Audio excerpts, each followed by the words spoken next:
My name is Dr. Tim Fowler and I am the VP of Research and Development at Rodan and Fields. We all know the incredible results that the AmpMD roller can produce.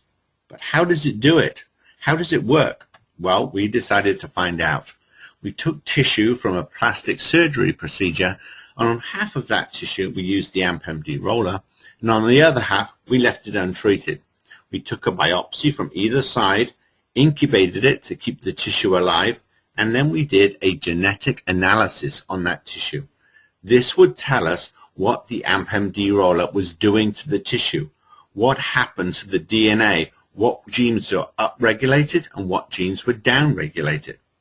What we found was that the AmpMD roller upregulated those genes associated with youthful and healthy skin, collagen, integrins, laminin.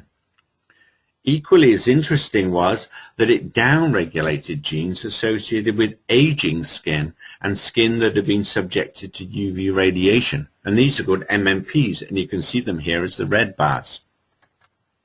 So what does this mean for our skin?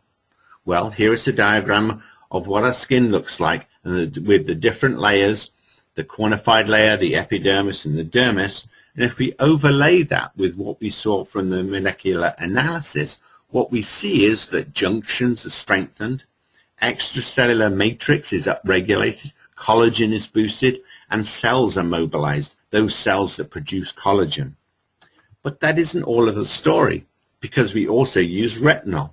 Here is a study that was done at the same time as we were doing our study, and this concentrated on what happens to gene expression when you use 0.04% retinol. Now in our capsules, we are using 0.075% retinol, almost twice as much. But what this study did show was that elastin and fibrillin, as well as collagen, are all upregulated. So if we combine these results with the results that we saw with the AmpMD roller, what we see is the junctions are strengthened, cells mobilized, extracellular matrix and collagen upregulated and boosted, but also elastin and fibrillin are increased. Now, stimulating all of these different aspects of skin will produce the kind of results that we see with the AmpMD roller.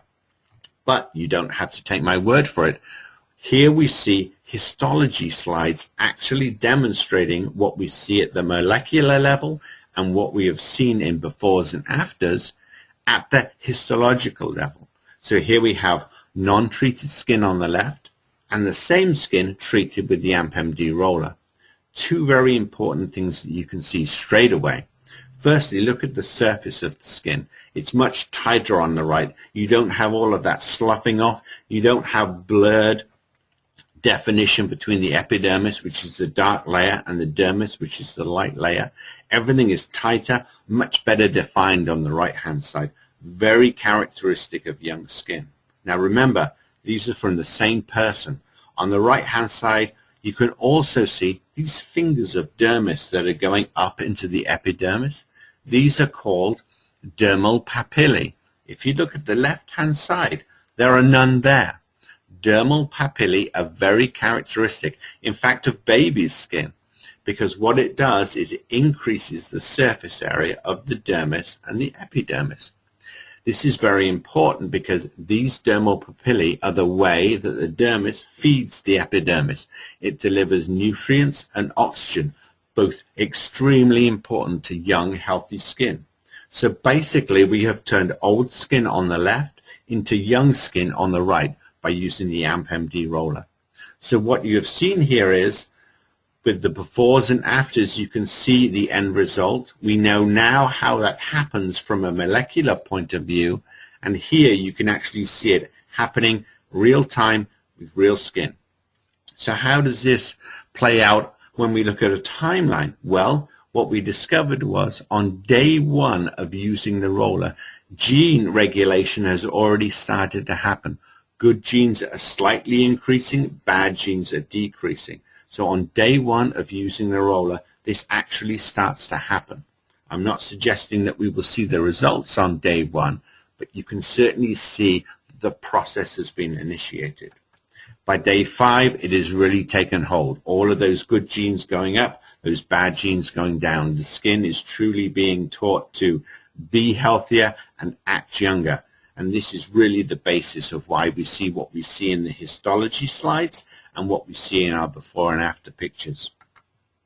Now, the doctors have said for over a year now, we should use our rollers for about a year. Well, we have been looking at the rollers throughout that year to see the data points of how long we should use our first roller for. And what we found was, when we did this study, we looked at a new roller and we compared it to a roller that was a year old that had been used about 4 to 5 times a week. And we looked at each of the needles with an inverted tissue culture microscope. And what we found was that on the new roller, 192 needles out of 192 were absolutely perfect, perfectly formed, in very good shape. But when we looked at the roller that was 1 year old and had been used on a regular basis, what we found was there was a significant number of needles that were now blunted.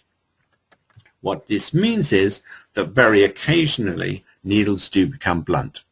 Now, throughout your first year, this makes very little difference because we have 192 needles, and an occasional needle that is blunted will make no difference to either sensation or efficacy.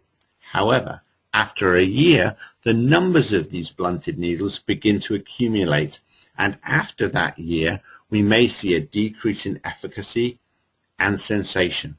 So a year is the time when we need to replace that roller with the one that has the 192 needles in perfect shape.